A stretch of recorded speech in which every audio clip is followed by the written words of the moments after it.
이 시험은 재작년, 그러니까 2021년 9월에 본 시험이고요. 2학년 거겠죠, 당연히. 2학년 2021년 9월 모의고사고, 컷은 그냥 normal-해요. 1등급은 1점까지 1등급이고요. 그 다음 2등급 컷은 낮아요. 82점 정도.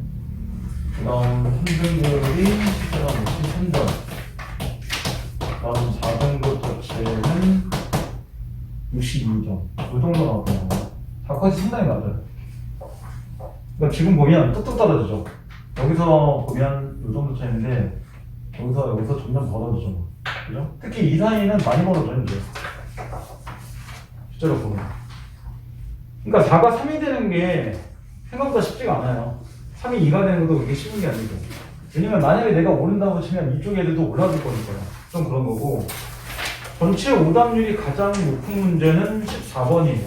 14번은 오답률이 가장 높고, 13번은 애들에 따라 좀 달라요. 그러니까 문법 문제가 조금 공부가 된 애들은 뭐 되게 쉽다는 얘기인데, 문법 공부가 그냥 중3 정도에서 머물렀던 애들은 이 문제 되게 버겁다. 이런 느낌이 되게 많아요. 더구나 9월 정도까지 느끼는 게 하나 있죠. 2학년은 1학기 내내 학교에서 문법 수업이 없어요. 대부분 학교들이 거의 다 문학을 하고, 특이하게 독서 1학기 때 하고 2학기 때 문학을 하는 학교가 간혹마다 있어요. 한 100개 학교 중에 한두 개 정도. 그런 정도 빼놓고는 사실 거의 문학만 하기 때문에 감이 자꾸 떨어지는 문제가 있어요. 근데 알고 보면 되게 쉬운 문제인데 조금 그런 편이고. 그 다음 비문학에서 전체 오답률이 제일 높은 문제는 29번이었어요. 29번에다 오답률이 가장 높은데, 이 문제 사실 그렇게 오답률이 꼭 높아야 될 이유는 크게 없을 수도 있습니다. 좀 그런 편이고. 그 다음 문학 오답률이 가장 높은 문제. 그리고 이제 비문학 좀 오답률이 높았던 게 앞에 있는 20부터 25에 나오는 뭐 22번 문제. 이 문제에서 오답률이 좀 높아요. 문학은 오답률이 진짜 높은 게, 양기자의 모순이라고 30부터 34번에 있을 거예요. 그 질문에 32번에 대한 오답률이 조금 높습니다. 34번하고. 요 정도예요. 요 정도가 좀 오답률 높은 문제고. 이거는 사실 연애를 안 해본 애들이거나 인생에 어떤 고민길이 없는 경우가 당연히 우리 수험생이기 때문에 이게 우리하고에 좀 와닿는 게 없어요. 양기자의 모순은. 저는 이 소설 옛날에 읽어보긴 했지만 솔직히 기억도 잘 안 났고, 저도 이거 20대 때 읽은 소설이라서 이걸 2020년 다시 봤을 때 이런 내용이 있었나? 잘 기억도 안 났어, 사실. 왜냐, 한 장면을 내가 소설 보면서 다 기억하고 있다는 건 조금 불가한 얘기였고, 또 문법에서 조금 오답률 더 높았던 문제가 한 문제 더 얘기하면 12번이에요. 12번은 그럴 수도 있다고 보는 게 일부 있어요. 그래서 문법은 일단 12번, 14번, 그 다음 15번 정도까지만 볼게요. 그렇게 3개 정도 보고 나머지는 오답률 근거에서만 보겠습니다. 자, 그럼 이제 12번 문제 한번 보세요. 12번 같은 경우는 사실 11번 맞으면 12번도 맞출 수 있어요. 보기 내용대로 해서 적절하지 않은 것은 이렇게 나오는데, 지금 1번부터 그러니까 A부터 알파 2까지는 닭부터 2까지인데, 1번에 볼 때 닭은 모양 자체가 달기, 닭도, 닭만, 통갈근 모양이 바뀌죠. 조금씩. 닭의 기본형 자체가 바뀐다는 얘기죠. 이런 걸 뭐라고 얘기해요? 이런 것들을 이 형태라고 얘기하고, 그러면 상부적이겠죠. 그게 지문에 보면 두 번째마다 나오죠. 빛은 앞이나 뒤에 오는 형태 수에 따라 6개의 서로 다른 형태로 실현되는데, 이처럼 규칙에 의해서 달리 실현된 형태들을 이 형태로 얘기합니다. 그럼 정확하게 얘는 이 형태라는 얘기죠. 그리고 이 형태는 교체가 일어난다는 건 한 형태가 최소의 둘 단위의 이 형태를 가지는 뜻하는데, 이런 이 형태들이 나타난 조건이나 환경은 겹치지 않는 상부적 분포가 있다. 그리고 이 형태가 있다는 거는 상부적까지 같이 가는 거니까 1번 정답 아니라는 얘기죠. 근데 두 번째 B를 보면 이것도 마찬가지죠. 체기, 책도, 책만, 공책은. 여기서 체기하고 공책은 둘 다 연음되는 거니까 같은 형태예요. 근데 여기서 뭐가 다르냐? 책도, 책만은 또 다른 조건이죠. 그럼 얘도 뭐가 돼? 이 형태고 상부적이죠. 근데 이번에 보면 기본형을 따로 정할 필요가 없이 그 자체로 기본형이 된다는데 말이 안 돼요. 지문에서 읽은 거 다음 문단에 보면 대놓고 나오죠. 교체를 통해서 이 형태가 이렇게 복수로 존재할 때는 기본형을 정해준다라고 나와요. 그러면 당연히 책 자체가 이 형태라면 뭐 해야 돼요? 이렇게 지문 설명대로 보면 이런 기본형을 정해야 돼요. 근데 이번에서는 기본형 자체를 따로 정할 필요 없이 그 자체로 기본형 된다고 나오니까 안 맞죠, 지점이. 그래 정답이 2번 이렇게 나온 거라서 이거는 문법 문제이기보다는 그냥 비문학 형태로 내려오는 문제예요. 그리고 이건 발음을 다 보여줬기 때문에 굉장히 쉽습니다. 발음 안 보여줬다면 우리한테 좀 복잡하겠죠. 자, 그 다음 이제 13번 문제 넘어가세요. 13번은 상관형으로 적절하지 않은 건데 13번에 보면 3개가 나오죠. 기억. 나는 키가 크다. 그 다음 나는 여름만 좋아한다. 그리고 이게 2학년 문제라고 느껴지는 게 뭐냐면 은, 만, 일부러 뭘 써요? 고조사 쓰죠. 격조사를 이제 뺀다는 거예요. 3학년 들어가면 격조사 점점 더 빼요. 그녀는 시인이다 선생님이다. 그녀는 시인이자 선생님이다. 그 다음 마지막 미일 같은 경우는 그녀가 사과 먹고 나는 배를 먹는다. 그녀가 사과 먹고 나는 배를 먹는다. 이걸 지금 문제를 풀었다는 견제에서 움직이면 전문장이죠. 그 다음副문장이죠. 그 다음 견문장이죠. 얘도 견문장이죠. 한번 이렇게 쓰면 이해돼? 왜 그런지? 보통 애들이 이 문제를 왜 틀렸냐면 얘를副문장으로 봐서 많이 틀린 거예요. 사실은 이거는 주어서 쓰라고 하나밖에 없죠. 근데 이거 두 개는 쉬워요. 그녀는 시인이다. 그녀는 선생님이다. 딱 봐도 견문장이잖아요. 주어가 중복되고. 이건 더 쉽죠. 그녀가 사과를 먹고 딱 끊어주고 나는 배를 먹는다. 정확하게 두 개 끊어져요. 성우야, 이 문장은 왜 견문장이에요 그러면? 나는 키가 크다.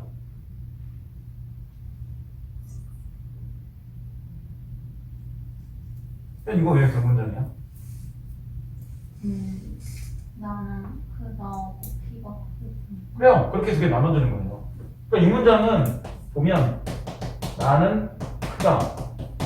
그 다음 키가 크다. 이렇게 된 두 개니까 서술어 자체가 중복되죠. 그럼 얘는 견문장이 뭐예요?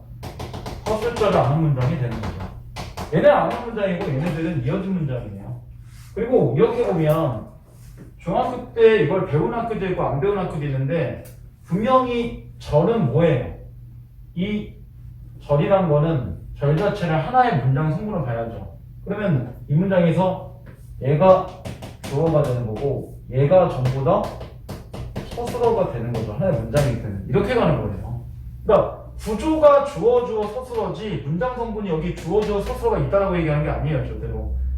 이거 틀린 애들 보통 뭐로 봤냐면 이거 보어 아니에요? 이렇게 했는데 보어의 개념 자체가 나올 수가 없는 게 대답이다 앞에 나온 것만 보어니까 이건 보어가 될 수가 없죠. 이렇게는 이 문제는 쉬워요. 그럼 1번에 볼 때 기억과 디귿을 구성하는 문장 성분의 이건 종류만 본 거잖아요. 그럼 이것도 주어, 서술어 이렇게밖에 못 보겠죠. 이것도 서술어고. 그러니까 당연히 주어, 서술어밖에 없기 때문에 동일합니다. 그 다음 기억과 리을은 견문장이기 때문에 주어, 서술어 관계 당연히 두 번 나타나는 게 정상적이죠.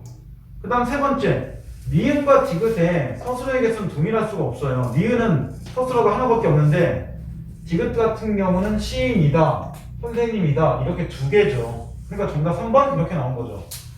그 다음 4번 니은과 리을은 모두 주어 목적으로 포함하고 있다. 리을에는 얘죠. 여름을 좋아한다. 이건 사과를, 배를. 그러니까 을을 대신에 보조사 집어넣기 때문에 이 정도 판단을 할 수 있어야 되는 거죠. 그러니까 둘 다 목적어가 있다는 얘기예요. 그 다음 디귿과 리을은 모두 연결음을 포함하고 있다. 이건 이자고 이건 고 이렇게 되겠죠. 포함해요. 그러니까 이게 실제로 2학년 문제니까 이렇게 간단하게 간 거지 고3 문제라면 여기다 문제는 좀 더 복잡해질 겁니다. 아니면 보기가 좀 더 있거나. 근데 이제 점점 뭐예요? 보조사 들어오죠. 그게 이제 고등학교 2학년 이상에서 이제 조금 생각할 거고, 중학교 때라면 이런 문장의 짱이 물어볼 때 무슨 자리야? 끝! 이렇게 해요. 근데 이제 여기다가 일부러 뭐예요? 문장 성분을 갖다 껴놓죠. 그러면 문장 성분이 여기서 몇 개가 있는 거야? 이렇게까지 하는 거니까 이건 중학교 3학년과 벗어나는 거죠. 조금씩. 그래서 이게 점점 1순위가 나올 수도 있어요. 근데 너무 단순하게 생각하기 때문에. 자, 그 다음 이제 15번 문제 넘어가세요. 15번은 다르게 짝지을 주는데, 분명히 이게 내신이라면 이 정도는 외우고 있잖아요. 뭐 주체 높이면 시샤, 그 다음 객체 높임 잡, 상대 높임 이 정도 외우고 있는데, 거기다가 내신일 때는 어떨 때 시나 샤를 쓰거나 어떨 때 3이나 자를 쓰거나 어떨 때 이나 이를 쓰는데 다 외우고 있어야 되죠. 내신은 그래야 돼요. 근데 모의고사는 그 정도까지만 외우면 돼요. 그러니까 주체 높이면 선 어머너미, 객체 높이면 선 어머너미, 상대 높이면 선 어머너미가 뭐가 있다 정도까지는 외우고는 있어야 돼요. 근데 이게 어떤 조건에서 시나 샤를 쓰거나 이나 이를 쓰거나 3이나 잡을 쓰거나 이것까지는 내신이 아닌 이상은 안 외워도 된다는 거죠. 안 그러면 외울 게 너무 많아 보니까. 그런 조건들은 뒤에 보여줄 거예요. 자, 이건 보기에서 어느 정도 보여주죠. 중세국어에서 과거 시제는 선 어머너미 덜을 사용해서 미래 시제는 선 어머너미 리를 사용해서 표현했다. 이 리는 심지어 현대국어하고 똑같죠. 하지만 현재 시제는 품사에 따라 다르게 표현하는데 동사는 선 어머너미 나를 사용했고 형용사와 체험 2단은 특정한 선 어머너미를 사용하지 않는다 라고 나오죠. 그럼 첫 번째 같은 경우는 내가 가겠습니다 라고 나오는데 이건 뭐예요? 아직 간 거 아니죠. 그리고 가다는 동사죠. 그럼 여기서는 당연히 뭐예요? 미래의 형태가 될 거니까 리를 쓴 게 맞겠죠. 그러니까 얘는 무조건 정답이 1번, 2번, 3번밖에 없는 거예요. 리를 썼으니까 정확하게. 그 다음에 두 번째 같은 경우는 스승 이시다인데 현대국어를 보는 게 정상이죠. 그러면 스승에다가 뭘 섞었어요? 이다 형태죠. 이다 대신에 이시라고 한 거니까 같은 형태죠. 이럴 때는 특정 선어문을 쓰지 않는다라고 나오니까 그대로 스승 이시다를 현대국어처럼 그냥 쓰면 돼요. 그죠? 그러면 정답이 1번, 2번으로 압축되게 돼 있죠. 그 다음 마지막에 묻는다 형태인데 이 경우는 뭘 써요? 동사죠. 그러니까 여기다 현재 시제이기 때문에 나를 쓰겠죠. 그럼 묻다가 아니라 묻나다가 되는 게 정상이죠. 동사니까. 그러니까 정답 1번. 결국은 어느 정도 품사가 필요하다는 거야. 최소한 가끔 트렌드. 이건 이다가 아니라 이시다잖아요. 이렇게 얘기하는데 이 정도는 심각할 정도로 문법 안 한 거죠. 이 정도 구분 못할 거고 동생에서 구분을 고등학교 2학년 정도에 만약에 9월 정도에 이걸 본다고 치는데 동사는 움직임이고 형용사는 선대사는 된다 이런 식으로 얘기하는 것 자체가 아직 고등학교 2학년 문법이 안 됐다는 얘기죠. 국어에서는 절대로 성질상태와 움직임을 가지고 동사형사 구분하는 문제는 안 나와요. 잘 3학년 들어가면 진짜 그 부분 갖고는 문제를 풀 수가 없어요. 2학년까지야 그거 갖고 어느 정도 한다고 쳐도 3학년에는 니은다나 모모라나 모모리 한다 이거 붙일 수 있는 동사 그렇잖아요. 형사 이렇게까지가 좀 더 디테일하게 들어간단 말이에요. 그 다음 뒤에는 22번 쪽으로 넘어가 보세요.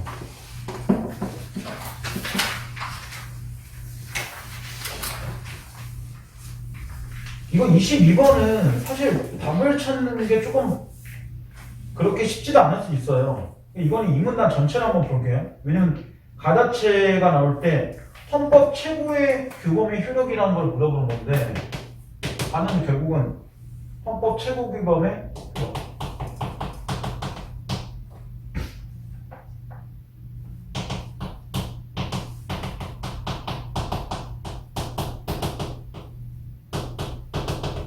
이게 가다라는 얘기인데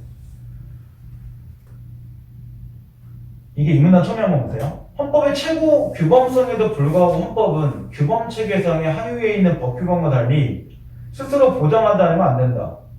다른 법 규범들에는 상위의 법 규범인 헌법이 있을 뿐 아니라 국가 권력이라는 절대적인 강제 수단이 있어서 그 효력이 보장되지만 헌법은 그렇지가 못하다.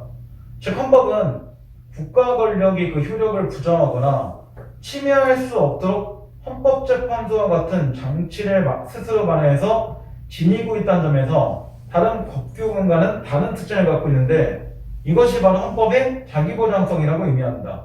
그러면 이 자기보장성이라는 거는 그 위에 나온 것처럼 스스로 장치를 마련해서 가지고 있는 걸 얘기하는 거겠죠. 그러나 헌법재판소는 일반 소송과 달리 국가기관이 그 재판 결과를 따르지 않아도 이를 강제적으로 따르게 할 수 있는 한계가 있다. 그래서 헌법재판소의 결정은 국가 권력을 포함한 헌법에 적용을 받는 모든 대상들이 이를 존중하는 조건하에서 실현한다. 그러면 결국은 헌법재판소 자체의 실제로 보는 이 결정은 다른 말하면 국민의 뭐야? 존중으로 인해서 결정된다? 이런 얘기잖아요. 만약에 국민들이 이 결정에 대해 존중하지 않고 따르지 않으면 이 결정은 무효가 된다는 거잖아요. 이 말에는 당연히 뭐가 있는 거야? 강제성이 없다는 얘기죠. 물론 이 존중이라는 거는 다른 말로 뭐하고 똑같아요. 합의라는 얘기가 똑같죠. 얘네들이 합의해서 그래 결정을 그렇게 나왔으니까 따르자 이렇게 암묵적으로 합의를 한다는 거고 하나하나 더 투표하는 게 아니잖아요. 합의한 상태에서 결정이 내린다는 얘기잖아요. 그래서 뒤에 나오죠. 예를 들면 대여금지로 소송에서 돈을 빌려준 사람이 이기는 경우 그 사람은 법원의 도움을 얻어 돈을 빌린 사람이 가지고 있는 재산을 강제로 팔아 빌려준 돈을 받을 수 있다. 하지만 헌법재판소의 경우에는 어떤 법률 조항에 대해서 헌법에 합치되지 아니하다며 입법자에게 개선 입법을 촉구해도 입법부가 따르지 아니할 경우에는 헌법재판소가 강제로 지키게 할 수 있는 수단이 따로 없다. 그럼 강제는 어차피 최고규범의 효력이 아니라는 얘기잖아. 그럼 강제가 아니면 뭐밖에 없어? 존중밖에 없을 거 아니야, 무조건. 정답이 나올 수 있는 게. 그럼 5개 중에 뭐밖에 없어? 존중이라는 걸 찾아야 되는데 존중한 게 22번에 없죠. 대놓고. 그럼 존중과 가장 유사한 말을 찾아야 될 것밖에 없죠. 그러니까 무조건 1번은 정답이 안 되는 거야. 강제적으로 하거나 또는 4번에 있는 법적 제재나 3번에는 법적권이나 다 똑같은 얘기죠. 그러니까 얘네 세대는 무조건 정답에서 탈락할 수밖에 없어요. 그럼 이제 남은 게 2번하고 5번인데 2번에 보면 헌법에 의해 권한을 부여받은 입법부는 독자성을 보장받은 건 맞는 말인데 이게 헌법재판소의 최고규범의 효력과는 아무 상관이 없는 얘기죠. 헌법재판소가 최고규범의 효력을 갖는다는 것과 얘가 독자성을 보장받는 거는 다른 얘기잖아요. 그러니까 2번 자체는 전혀 상관이 없습니다. 근데 5번에 보면 헌법의 내용을 실현하고자 하는 모든 구성원들의 즉 국민들의 뭐다? 의지이다. 그 의지가 뭔데? 결정을 따르겠다는 의지죠. 결정을 따르겠다는 게 결국 그 결정을 존중하고 그 결정에 대한 합의를 내가 따라간다는 얘기니까 존중 대신에 의지라는 말로 바꿔놓은 거예요. 그러니까 정답 5번 이렇게 나오겠죠. 그러니까 이게 애들한테 딱 보면 낚이기 되게 좋은 문제 중에 하나예요. 그래서 이거 오답으로 2번을 제일 많이 했어요, 애들이. 나머지 3개야 딱 봐도 위에가 강제 나왔는데 강제 아니라고 했으니까 이건 빼는 건데 그러면 2번, 5번 중에 고민하다가 2번 하는 애들이 좀 많아서 이 문제 오답이 좀 높아요. 이렇게 되는 거죠. 사실 이 문제는 요거 외에는 뭐 크게 복잡한 문제는 없기 때문에 좀 그럴 거고. 자, 그 다음에 뒤에 29번 쪽으로 넘어가세요. 인정의 얘기는 거의 다 이러면서 29번은 사실 그렇게 어렵지가 않습니다. 알고 보면 되게 단순한 문제이기도 해요. 근데 약간 말장난 같은 문제도 있고 약간 수학적 사고력도 좀 필요하고 좀 그래요. 자, 미끄러 바탕으로 보기에 대해서 이해하는 적절하지 않은 것은 자, 갑이 얘기하죠. 지갑이 많이 낡았어. 하나 새로 사줄까? 아직은 새로 사기 싫어요. 아빠가 생일 선물로 처음 사준 거라서 저한테 의미 있고 익숙해서 좋아요. 그렇구나. 근데 지난번에는 평소와 달리 국어 시험 못 봤다고 했잖아. 이번 시험 준비는 잘하고 있니? 지난 시험은 지난 시험일 뿐이죠. 잊을 건 있고 국어 시험도 열심히 준비하고 있어요. 일단 이렇게 둘은 얘기하는데 1번의 피의태는 의리 선물 받았던 자신과 현재의 자신이 같음을 기억의 능력을 통해서 인식한다고 볼 것이다. 일단은 피의태 말을 떠나서 이 과거에 선물을 받은 자신과 현재의 자신은 같은 자신일까요? 이 둘은? 같은 자신이라고 볼 수밖에 없는 게 보기에서 얘기 나오잖아. 지갑이 많이 낡았네? 하나 새로 사줄까? 현재 물어봤죠. 근데 현재에 대답하고 있잖아. 아직은 새로 사기 싫어요. 과거에 아빠가 생일 선물로 사주신 거를 갖고 있기 때문에 이게 의미가 있고 익숙해서 좋아서 저는 과거에 산 지갑을 그대로 현재에도 유지할 거예요 라고 얘기한 거잖아. 그러니까 이 두 개 문장을 보면 과거 선물을 받은 자신과 현재 자신은 같은 존재고 얘는 과거에 자기가 선물 받았던 거를 기억하고 있는 거죠. 사실 이렇게만 봐도 1번은 탈 수는 있어요. 근데 피이태가 그런 말 했는지는 지문에서 확인해야죠. 그럼 지문에서 이 문단의 마지막 정도에 잘 나와요. 그 디귿에 보면 나오죠. 디귿 바로 앞에 문장에 보면 과거에 의자에 앉았던 자신을 기억하는 것과 마찬가지란 것이었다. 그래서 그가 주장한 자기의식은 기억의 능력을 통해서 과거의 내가 현재의 나와 같음을 의식하는 것으로 볼 수 있다. 결국은 기억이란 과거에 내가 뭘 받았다를 기억하고 있다는 얘기죠. 여기서 확인되는 겁니다. 그 다음 두 번째, 2번에 보면 피이태의 의뢰 지난 시험은 지난 시험이다. 의 지난 시험은 지난 시험이다 라고 나와요. 그 주장은 시험은 시험이다 현재가 현실화된 것이다. 시험은 시험이다. 이게 영재화된 것이다. 이렇게 나오는데 지난 시험이란 거는 과거죠, 무조건. 당연히 여기 지난 시험도 과거죠. 그러니까 이 문장의 의미는 과거 시험은 말 그대로 과거 시험이야 이런 뜻이잖아요. 근데 시험은 시험이다가 사실은 이게 과거를 의미하는지 현재를 의미하는지 실제로 알 수 있나요? 이 문장만 보고? 형 알 수 있어? 몰라요. 그러니까 이거와 연결된 게 분명히 지문에 뭔가 얘기가 있겠죠. 찾아야 돼요. 그러면 이거와 연결된 게 어디냐면 정확하게 두 번째 문단에 어디에 나와요? 니은에 나오죠. 그럼 니은을 봐봐. 자, A는 A이다. 똑같죠? A는 A이다.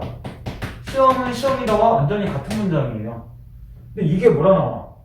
이런 명제에 의해서 주장을 할 때 나는 나이다 자체가 성립해야 한다고 생각한다. 이는 동일성을 주장하는 의자는 의자와 같은 명제를 이해할 수 있는데 예전에 친구와 같이 앉았던 의자를 보았을 때 우리는 이 의자가 바로 그때의 의자라 주장할 수 있다. 즉 A는 A다라는 명제는 이제 답이 나오죠. 과거의 A가 현재 A다라는 주장으로 현실화된다. 이 문장의 의미는 이거죠. 과거의 A는 현재 A다.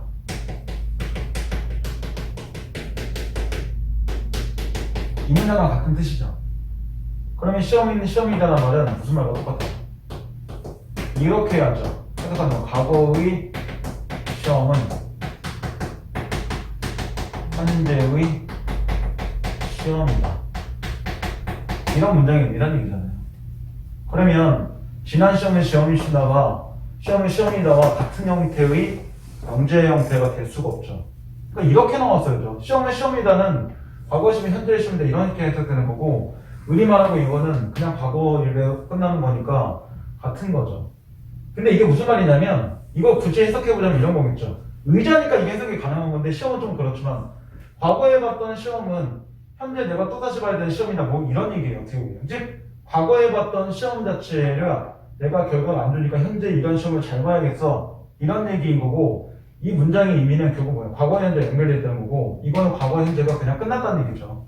그러니까 두 개의 문장은 완벽하게 다른 형태의 문장이에요. 물론 약간 괴변 같긴 하지만 그런 얘기입니다. 그래서 정답 2번밖에 안 되죠. 그 다음 세 번째, 니체는 우리 지갑에 대한 과거의 기억에 집착해서 새로 사는 걸 긍정하지 않는다고 봤다. 이게 세 번째 문단에 마지막에 나오죠. 니체가 세 번째 문단에 나오니까 그 15분에 그에 따르면 기억에만 집착하는 사람들은 그 기억에만 집착한다는 건 과거에 집착한다는 거잖아요. 이런 과거에 집착하는 사람들은 새로운 것을 낯설고 불편한 것을 여겨 변화와 차이를 긍정할 수 없기 때문에 현재를 행복하게 살아갈 수 없는 것이다. 결국은 현재의 새로운 것은 불편하다는 얘기죠. 이거 정답 아니죠. 네 번째, 니체는 우리 국어시험을 다시 준비한 걸 보고 기억을 뛰어넘어 현재를 행복하게 살아갈 수 있는 사람이라 보았다. 그래서 그게 뭐 한 거야? 과거는 잊고 새로운 시험을 얘가 보겠다는 거잖아. 그게 세 번째 문단에 니체 시험할 때 나오죠. 니체는 이와 같은 사유전통을 거부하며 기억 능력을 비판했는데 그는 기억이 부정적이고 수동적인 능력이라면 망각은 능동적이면 창작 능력이다. 그럼 있는 것 자체 망각이고 그 망각이 결국은 현재가 훨씬 더 새로워지는 거죠. 왜? 과거 시험에 계속 집착하게 되면 과거에 못 받은 시험 때문에 계속 쓰라릴 거니까 과거를 잊고 현재 시험만 잘 보면 돼. 이 생각을 하면 혹시 그런 망각이 있으면 니체가 볼 때 행복하다는 얘기잖아요. 그 다음 5번. 니체는 의리 지난 시험 결과에 좌절하지 않는 것은 다음에 좋은 결과를 얻을 수 있는 것임을 직감하기 때문이다. 그래서 그거와 연결되는 게 사실은 그 다음 문단에 있는 어린아이와 관련된 얘기죠. 그래서 그는 건강한 망각의 역량을 보완하기 위해서 궁극적으로 순진무구한 아이와 같은 모습이 되어야 된다. 예를 들어 아이가 바닷가에 놀다가 모래성을 만들었대. 부서지더라도 슬퍼하기보다는 웃으며 즐거워할 것이다. 그냥 뭐 이상하잖아. 부서졌는데 왜 즐거워? 그 다음 나오지. 그 자리에 새로운 모래성을 다시 만들 수 있으면 직감하기 때문이다. 그럼 얘가 지난 시험에 과거에 좌절하지 않는 건 현재 또 지우면 되니까. 다른 말 하면 현재 시험은 잘 보면 되니까. 이렇게 되는 거잖아요. 그러니까 이게 사람 얘기 나오잖아. 피이체 나오고 이체 나오기 때문에 문단이 정확하게 정해져 있는 거예요.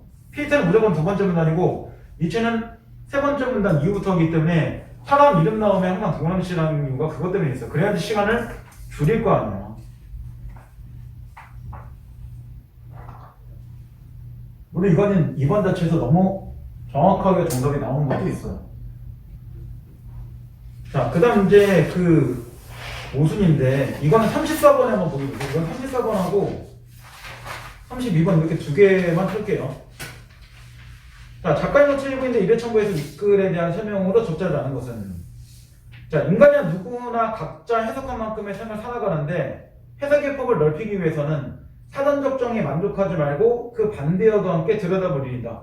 행복과 불행, 삶과 죽음, 정신과 육체, 풍요와 빈곤 이 두 개는 양면적이라는 거야. 항상 행복의 이면에는 불행이 있고 불행의 이면에 행복이 있다.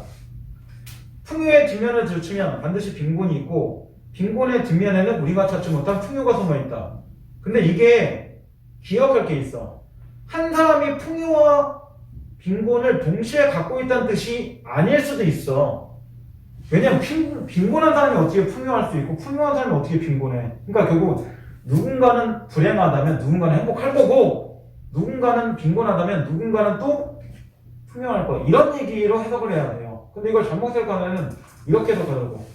한 사람이 행복과 불행을 다 같이 갖고 있다는 거 아닌가요? 아, 이거 동시에 어떻게 갖고 있어? 야, 100점이면 행복한데 100점이어서 불행합니다. 이건 좀 이상하잖아. 그죠?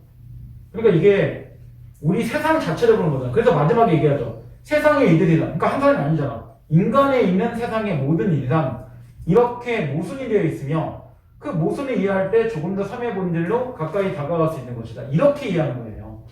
그래서 같은 시간에 누군가는 불행하지만 누군가는 행복하다는 거죠. 정확하게 더글로리 얘기해요. 그죠? 풍요가 행복하면 풍요가 확보한 애들은 행복하지 않을 거고요. 반대로 행복한 애들이 행복하다면 동원이는 불행하겠죠. 그런 얘기입니다, 결국은. 정확하게 딱 지금 드라마가 연결되잖아요. 그리고 얘 결정도 그렇다는 거예요. 여기다 중요한 얘기 하나. 나라는 사람 자체가 어떻게 살아가고 그 다음 내가 보는 김장훈한 사람은 과연 어떤 사람이고 그리고 김장훈하고 지금 뒤에 하나 더 나오는데 뒤에 나오는 게 이제 나연규가 나오잖아요. 나한테 보면 두 명의 선택이 있어요. 김장훈이라는 선택과 그 다음 또 하나가 이제 나연규라는 사람의 선택인데 이 두 개의 차이점이 뭔지를 보는 게 기본이에요. 준원아, 나는 가난해 행복해? 아, 나는 가난해 아니면 돈이 많아? 이 글 속에서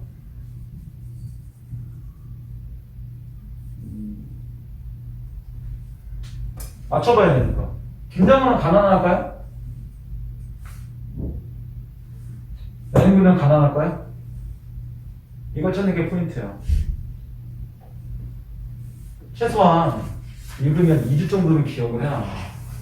읽고 나서 그 다음 주 돼서 다 기억나지 않습니다. 그러면 니네 시험 때 어떡할 거야? 3주차 지나면 첫 주차 거 다 까먹을 거야? 근데 실제로 그런 애 되게 많습니다. 4주차 정도 들어가면 3주차까지 배운 내용에서 일부가 머리에 지워져. 만약에 비음화를 1주차 하면 4주차 비음화가 뭐죠? 이러고 있어. 시험 때 그 정도 기억력이면 1등은 당연히 못 나옵니다. 실제로 1등급이 안 나오는 가장 결정적인 이유가 뭔지 알아?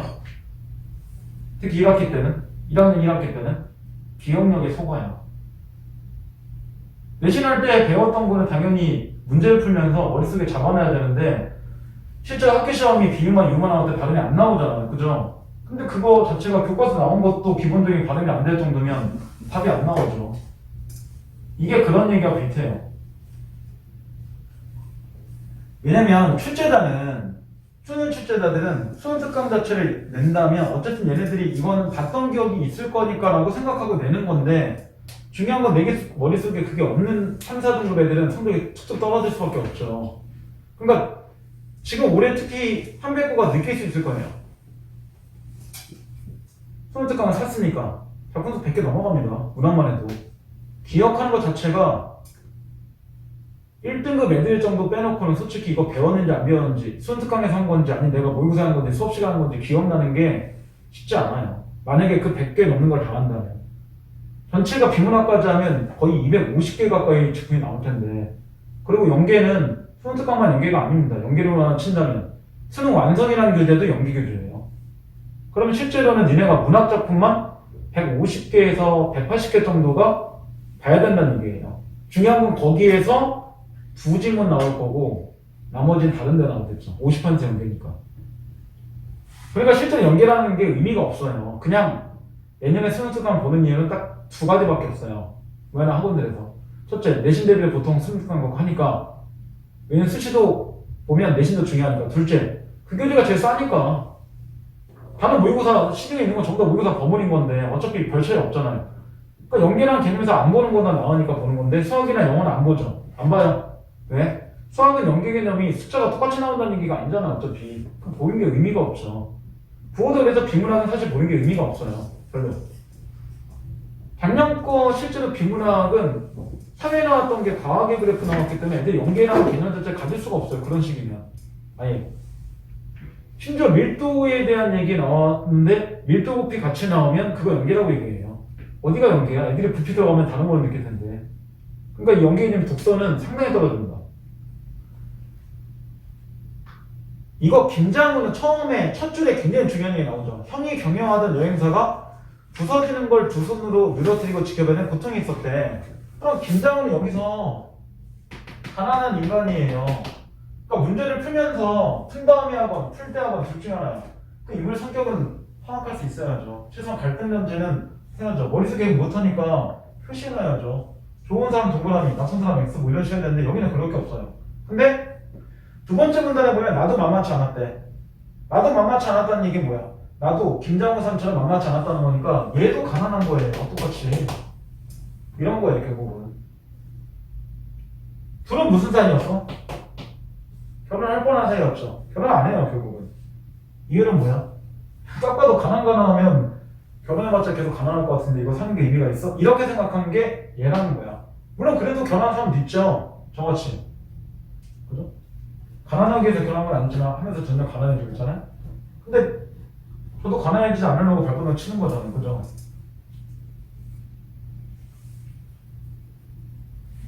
저도 학원 트라우마가 있기 때문에 저도 학원 지금 세 번째란 말이에요. 이전에 정말 애들 둘 다 한 번이야 제가 저 혼자 빠져나오고 사업은 돌아왔기 때문에 학원 애들 네 번이나 나왔는데 두 번째 학원에서는 진짜 학원 5월달에 갑자기 좋겠다고 그 동업자들 얘기 나와서 6월달 중간고사 앞두고 애들 싹 다 학원 내보냈어요. 어쩔 수 없죠. 뭐 동업자끼리 깨졌는데 학원 유지할 수 없으니까 임대료가 상당히 비쌌고 그냥 학원 12개 정도의 강의실 썼기 때문에 실제로 한 300평권에 썼어요. 한 층 다 썼고 아예. 그러니까 여기 층 다 쓴 거예요 저희가. 비싼 점. 감당이 안 돼 혼자는. 그러니까 애들 막 옆에 있는 학원에 막 그 반 있는지 제가 알아보고 막 원하는 다 아니까 그 소개시키고 막 그러면서 애들 다 떨어쳐내고 안 되는 애들은 제가 과외 몇 명 그냥 치고 그 인연도 끝내주고 그러는데 그런 거 안 하려고 저도 발버둥 치는 겁니다 지금. 맨날 카페 하고 글 올리고 막 그 블로그 하고 다음 주에 또 어쨌든 좀 지나고 그리고 지금 계속 학원에 가끔 전화 오는 게 지금 이번 주에 시험 대비 다 하는데 우리는 안 해도 되나요? 뭐 문제 사봐야 되네 이러는데 제가 바보가 아닌 이상 이번 주 하는 게 맞을 수도 있어요. 근데 의미가 없어요. 안 그러면 또 3주차 지나서 계속 문제 돌리고 니네한테 문제 풀고 3시간 동안 나는 그냥 질문받고 이 짓거리 안 하려고 하는 거예요. 실제로 한백호 시험 자체가 다음 주부터 준비해도 크게 별로 무리가 없는 게 지금 학교에서 나간 게 5개가 안 됐다 벌써. 그러니까 이번 주부터 나가봤자 할 게 없어요 학원에서. 그러니까 되게 천천히 일부러 나가고 괜히 곁다는 얘기는 일부러 얘기하면 됩니다. 그런 게 저도 여기서 5년 가까이 있어 보니까 아무 의미가 없어요. 그런다고 내신이 더 오른 것도 아니고. 심지어 작년에 막 7주 가까이 시험 대비 들어가고 있는데 제가 볼 때 미친 학원이에요. 그런데 갑자기 고3 때 돼서 정시 중요하거나 모의고사 중요하다. 고3 때 가서 그 짓거리 하면 모르니까. 이미 늦는데. 심지어 고3 중학특강 한다고 하고 문제풀이 하나도 안 해주는 학원도 있는데. 지문만 설명하고. 그게 무슨 수업이야. 쉽게 하면 수학 공식만 써놓고 문제는 니네가 직접 풀어봐. 이거 뭐가 다른데. 문제 푸는 방법이 필요한 건데. 그래프제 시험 문제 하나도 안 풀어주는데. 지문하는 건 니네가 해도 돼요. 읽어보는 건. 최대한 이거 찾는 건 니네한테 잠깐 시간 주고 딱 여기 어디 읽어봐. 얘 성격 어때? 이거는 할 수 있어요. 대신 문제가 중요한 거니까. 보기 해석이 중요한 거죠. 자, 그리고 뒤에 한번 넘겨보세요. 31번 위에 보기에 보면 중요한 얘기가 나와. 리을을 봐봐, 리을. 리을이 나와 있는 문단 자체, 그러니까 문단에서 두 번째 문단부터 보세요. 두 번째 문단에 보면 이렇게 나오죠. 이제 나의 이야기를 할 차례이다. 나는 곧 결혼한다. 어머니와 이모에 이어 나도 4월에 신부가 되는데 4월이는 만우절이 아니다. 1년 전쯤에 어느 날 아침 불현듯 잠에서 깨어나 내 인생에 나의 온 생애를 다 걸어야 돼. 꼭 그래야만 해라고 부르짖던 나의 다짐이 마침내 결혼이라는 실천의 단계에 온 것인데 이제 누가 결정한지 나왔죠. 다짐에 충실했던 1년이고 살필 수 있는 만큼 다 살폈고 생각할 수 있는 건 다 생각했다. 그리고 결정했다. 내 결혼식에 내 손 잡아준 남자, 쉽게 하면 나랑 결혼할 사람은 나의 형부다. 그럼 나의 형부는 뭐 하는 거야? 이게 없는 거죠. 이렇게가 결국 연결되는 거예요. 나는 김장하고 고민하다가 결국에 현실로 본 거죠. 이렇게 되는 거예요.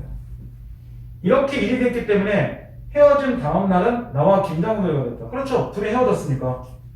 그러나 헤어진 다음 날은 죽음뿐이라 생각하는 이모와 달랐다. 쉽게 말하면 이모는 헤어진 다음에 좌절과 고통과 시련 속에 살아왔다는 얘기잖아요. 근데 난 잘 견뎠다. 쉽게 말하면 나란 사람은 김장우와 이별했는데 이걸 뭐라 생각하지 않아요. 고통이라 생각하지 않았다는 얘기잖아요. 그냥 잘 견뎠다는 거잖아. 근데 뒤에 뭐해? 김장우는 어땠는지 알 수가 없지만 그 얘기는 뭐야? 김장우가 견디든 말든 어쩌라고. 나만 잘 견디면 되는데. 그리고 나는 김장우의 손을 안 잡고 얘 손 잡았는데 김장우가 힘든지 뭐한지 이걸 내가 더 이상 신경 쓸 필요가 있나? 이런 거야. 그러니까 쉽게 얘기하면 나는 나중에 친구 만나서 그런 거 안 물어본 거야. 김장우는 좀 어떻게 살아? 이따위는 물어보지 않는 거죠. 왜? 관심 없으니까. 나만 잘 견디는 거니까. 그렇다고 얘가 이기적인 얘기할 수 있어? 아니죠. 아니 당연히 자기 고통만 하면 되는 거지. 헤어진 다음에 헤어진 사람이 힘들까 안 힘들까 생각할 거면 헤어지지 말아야죠. 이런 정도의 심리가 들어가는 거예요. 여기서. 근데 이모는 뭐 한 거야? 좋아하는 상태에서 헤어졌다는 얘기겠죠. 그걸 못 버린 거고. 그러니까 얘는 마음에서도 다 없애진 거예요. 자, 그 다음 문단까지만 볼게요. 그래서 생사보면 정답이 좀 나오는 게 있으니까. 인간에게 행복만, 큰 불행도 필수적인 것이다. 여기서 34번과 연결된 얘기를 하죠. 할 수 있으면 늘 같은 분량의 행복과 불행을 누려야 사는 것이라고 이모는 죽음으로 내게 가르쳐 주었다. 이모의 가르친 대로 하자면 당연히 김장우의 손을 잡아야 오를 것이다. 왜? 김장우 사랑했으니까. 이게 정상이잖아. 그러나 그 역시 이모의 죽음이 나로 하여금 김장우의 손을 놓아버리게 만들게 됐다. 왜? 이모는 결국 죽어버렸으니까. 나는 이모처럼 죽고 싶지 않으니까. 이런 얘기예요. 모든 사람이 행복해 보였던 이모의 삶이 스스로에게 한없이 불행한 삶이었다면 마찬가지로 모든 사람들에게 불행하게 비쳤던 어머니의 삶이 이모에게는 행복이었다면 남은 것은 어떤 종류의 불행과 행복을 택할지 그것을 결정한 문제뿐이었다. 나는 내게 없던 것을 선택한 것이었다. 이전에도 없었고 김정화 결혼 앞으로도 없을 분명한 그것. 그럼 그게 뭐야? 가난. 김정화 선택한다면 당연히 사랑하는 사람이 있지만 현실적으로는 불안하다는 얘기죠. 그래서 차라리 뭐한다? 나는 김장우에게 구한 게 아니라 나영구에게 구한다. 그럼 나영구를 뭐하는 거야? 사랑하는 마음을 가진다면 이상한 거 물질적으로 풍족할 거니까 괜찮아. 이렇게 바꾼다는 거예요. 이 여자를 비난할 수 없죠. 이 여자는 그러니까 그런 거야. 어머니 같은 삶, 이모 같은 삶, 나하고는 좀 다를 수도 있어. 나는 그들과는 좀 다른 삶을 살 거야. 이렇게 결정하는 소설이 되는 거예요. 제목이 왜 모순인 줄 알아? 34번 때문에 그런 거야. 행복과 불행이 동시에 있다는 이걸 가지고 34번을 먼저 보면 4번에 내게 없었던 것을 선택하는 나의 결정. 그럼 내게 없었던 걸 선택하는 게 결국 김장호가 아니라 나영을 선택하는 거잖아요. 근데 이게 물질적 행운의 이면에 있는 불행을 거부하는 모습을 보여주고 있다. 이게 맞는 말 같기도 하죠, 일부. 근데 내게 없었던 것을 선택하는 것은 결국 뭐 얘기야? 물질적 행운에 있는 불행을 거부하는 게 아니라 말 그대로 내 결정은 불행을 자체가 아니라 그냥 행복을 추구하는 것밖에 없는 거잖아요. 그러니까 여기서는 그러니까 이면에 행복이 있는 불행을 거부한다는 얘기가 이상한 얘기예요. 내가 이런 물질적 행복 자체를 가진다면 뭐 할 거야? 마음속에도 나연들을 받아들일 거니까 불행할 필요가 없다는 얘기예요. 그래서 이게 약간 모순적이지만 정확하게 보면 이런 거죠. 내게 없었던 것을 선택한 나의 결정은 물질적 행복과 마음의 정신적인 행복을 다 추구하는 나의 모습을 보여주고 있다. 이렇게 되는 거죠. 그러니까 이건 결국 모순이 아니라는 얘기예요. 그래서 정답 4번 이렇게 나온 거죠. 이게 사람 심리를 읽어내는 소리이기 때문에 그렇게 쉽지 않아요. 양기자는 주로 니네가 그걸로 많이 배워요. 고1 때 오민영 사람들 그 슈퍼 얘기 나오거나 뭐 이런 걸 많이 배우는데 아니면 그거 있잖아요. 한백호가 아마 작년에 그거 했었나? 이거 학교에 따라 뭐 그거 뭐 집 고쳐준 얘기 그래서 뭐 그 가리봉동에 가야 한다. 그 정도 소설 쓴 건데 그 소설은 되게 쉬운 거예요. 그거 중학교 3학년에도 교과서 좀 쓰여있단 말이에요. 그 정도급 이상의 소설이에요. 사람의 심리학을 읽는 거고 또 하나는 니네는 이런 고민 해본 적이 없을 거니까 아직 당연히 안 편하죠. 자, 그 32번을 보세요. 32번도 보면 1번은 뻔하니까 패스. 2번 니은은 과거의 순간께서 아버지에 대한 애틋함. 그래서 니은에 보면 뭐라 나와요? 아름다운 반쪽을 나에게 나눴던 아버지. 그럼 아버지하고 그런 반쪽을 아름답게 나눴으니까 아버지는 그림이 있다는 얘기죠. 그 맞는 얘기예요. 그 다음 지금 아마도 우리는 영영, 즉 우리는 누구야? 아버지하고 나는 서로 영영 알아보지 못한 채 헤어질 것이다. 그러면 결국 뭐 한 거야? 아버지가 마지막까지 결국 나를 알아보지 못한 상태에서 병으로 죽어간다 생각한 거죠. 그러니까 세 번째 부정지시 맞아요. 그 다음 네 번째 김장호는 어떠했는지 알 수가 없지만 그 얘기는 김장호에 대해서 내가 뭐 한다는 거 궁금해하지 않는다는 얘기잖아요. 그러니까 신적 갈등 회피하는 게 아니라 그냥 김장호에 대한 관심 자체가 없는 상태로 있는 거죠. 그러니까 정답 4번 이렇게 되는 거지. 이건 소극적인 게 아니야. 이미 적극적인 거지. 김장은 어쩌라고. 난 얘는 더 이상 마음이 없는데. 이런 거니까 갈등을 회피하는 게 아니라 감정단체가 없는 상태가 되는 거예요. 맨 마지막 1년 전쯤 내가 한 말을 수정한다. 그리고 뒤에 나오죠. 인생은 탐구하면서 살아가는 게 아니라 살아가면서 탐구하는 것이고 실수는 되풀이하는 게 인생이다. 그러면 내가 한 말을 수정한다는 게 이 얘기죠. 인생은 실수할 수 있고 그게 되풀이된다. 이게 결국은 미음에서 내가 결정한 마음이잖아요. 그럼 5번 실수를 반복할 수밖에 없는 것이다. 그 얘기는 마지막 실수는 되풀이된다. 여기서 확인할 수 있는 거죠. 그래서 정답 4번 이렇게 되는 겁니다. 그러니까 이게 내가 왜 김장으로 포기했는지 그리고 김장을 포기하면서 내가 왜 고통스럽지 않았는지 이걸 이해하는 게 되게 필요해요. 근데 니네들은 사실 아직 니네 나이에 돈 때문에 누군가를 추구하고 안 하고 이럴 수 있는 나이는 아니니까요. 이게 조금 안 어울리죠. 이렇게 되는 겁니다.